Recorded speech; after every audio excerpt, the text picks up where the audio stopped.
Intendente Dilandro.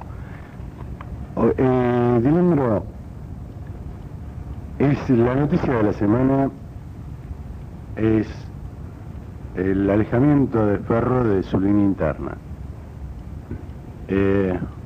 Usted que lo llevó como candidato en primer lugar, primero, ¿qué es lo que siente? Bueno, primero quisiera hacer una pequeña acotación. En un diario de aquí, General Rodríguez dice que Ferro cambió de camiseta. No, nunca cambió de camiseta. Siempre tuvo la misma. Y creo que simplemente lo ha mostrado ahora. Y con respecto a mi sentimiento, yo le quisiera decir dos frases que me parece que de alguna manera definen lo que yo pienso, ¿no? Si el cerebro del ser humano fuera tan sencillo que lo pudiéramos entender, entonces seríamos tan estúpidos que tampoco lo entenderíamos. Con respecto a su accionar como consecuencia de estos sentimientos, creo que esto lisa y llanamente se llama una traición.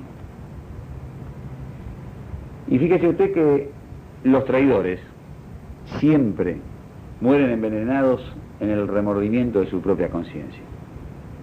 Y si no, veamos a Bruto y a Judas. Sin embargo, César sigue siendo emperador y Cristo Dios.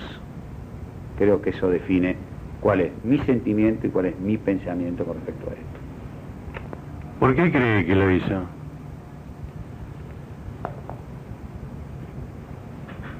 Lisa y llanamente creo que no tiene la menor noción de lo que es la política, no tiene la menor noción del oportunismo político inclusive, porque si debió haber hecho esto, si pensaba hacer esto, no es el momento. No creo que haya sido arrastrado por Ubelar, y si lo fue es más estúpido de lo que uno realmente cree. Mire, a partir del 14 de mayo yo empecé a observar en este señor, porque no es un compañero, es un señor, empecé a observar alguna modificación en sus conductas, algunas actitudes que no condicen con alguien que ha sido funcionario durante 2 años en mi gobierno y que no condicen con alguien que ha contado con mi apoyo para ser, y mi confianza para ser el primer candidato a concejal. Usted sabe que el primer candidato a concejal de una lista es el hombre de confianza del que es candidato a intendente. Siempre creí que si queremos cambiar el perfil de los políticos y de la política, tenemos que ser lo suficientemente amplios de espíritu como para dar cabida a nuevas figuras que se sumen a este proceso democrático que está viviendo nuestro país. Me parecía que este era el caso. Estaba convencido que podía ser un hombre con cierto futuro político, más allá de saber que le faltaba, por supuesto, la experiencia propia de la política. Pero yo aprendí que la experiencia se adquiere desde la función, que la experiencia se adquiere en el trabajo mismo. Por lo tanto, lo que hay que brindarle a alguien que uno lo observa, a lo mejor, cierto grado de capacidad, es la oportunidad como para que pueda desplegar y desarrollar esa capacidad al servicio de los demás. Desgraciadamente tengo que aceptar que me equivoqué. Ha demostrado que desde el punto de vista intelectual no es capaz para la función, porque él mismo lo dice en el diario. Él prácticamente hace una aguda crítica de todo el tiempo en que fue secretario de Acción Social, porque él critica ese periodo. ¿Y quién estuvo al frente de la Secretaría de Acción Social? Él. Si verdaderamente hay, como dice, asentamientos, ¿quién los permitió? Él. La política que yo he bajado siempre está en contra de los asentamientos. Pero para tranquilidad de nuestra población, quiero decirle que no hay asentamientos en General Rodríguez, porque realmente ni siquiera sabe distinguir lo que es un asentamiento.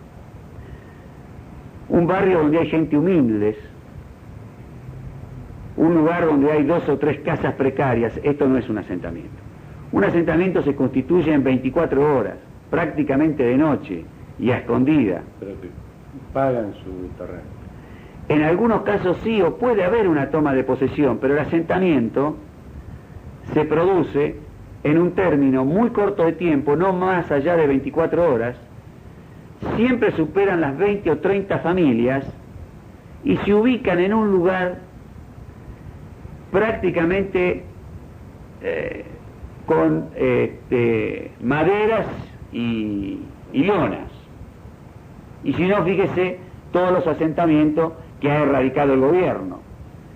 Y siempre producen una gran explosión política, porque eso siempre va seguido de la intervención de la policía y de la decisión política que tiene que tener el dirigente para terminar con estos asentamientos. Así que ni siquiera eso sabe distinguir.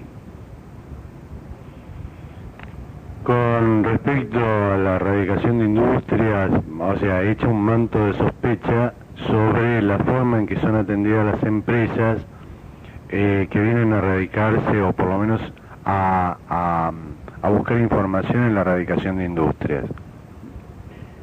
Bueno, él ahí se refiere a funcionarios que pudieron no haber tenido la capacidad en algún caso, la integridad moral en otro, para retener a estas empresas a las cuales él hace referencia.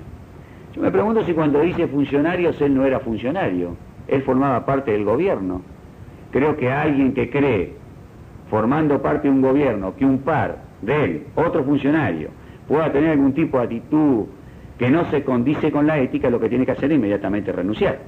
Es decir, que él fue capaz de soportar, por el sueldo que seguramente necesitará, los $1.800 esos que cobraba seguramente los debía necesitar, por eso vaya mi manto de comprensión para este inútil, seguramente esa fue la razón fundamental que lo movió a no presentar la renuncia. Pero él es tan inmoral, tiene tan poca ética, como tuvieron las supuestas afirmaciones que él hace de algunos funcionarios, porque él compartió ese gobierno y no presentó la renuncia. Más, llama mucho la atención que no haya renunciado, por ejemplo, si él no estaba de acuerdo con el proyecto que encarna mi gobierno, hubiese renunciado el 15 de mayo. Sin embargo, renunció recién el 10 de diciembre, que fue en el momento que asumió como concejal. ¿Qué ética tiene este señor para poder juzgar a sus pares? Ferro no tiene ética para juzgar a nadie. Y yo no le voy a decir hoy todo lo que sé. Lo voy a ir diciendo de a poco, para demostrar lo que es este señor, que desgraciadamente me mostró lo que era a partir del 14 de mayo. Fue un lobo disfrazado de cordero hasta el 14 de mayo.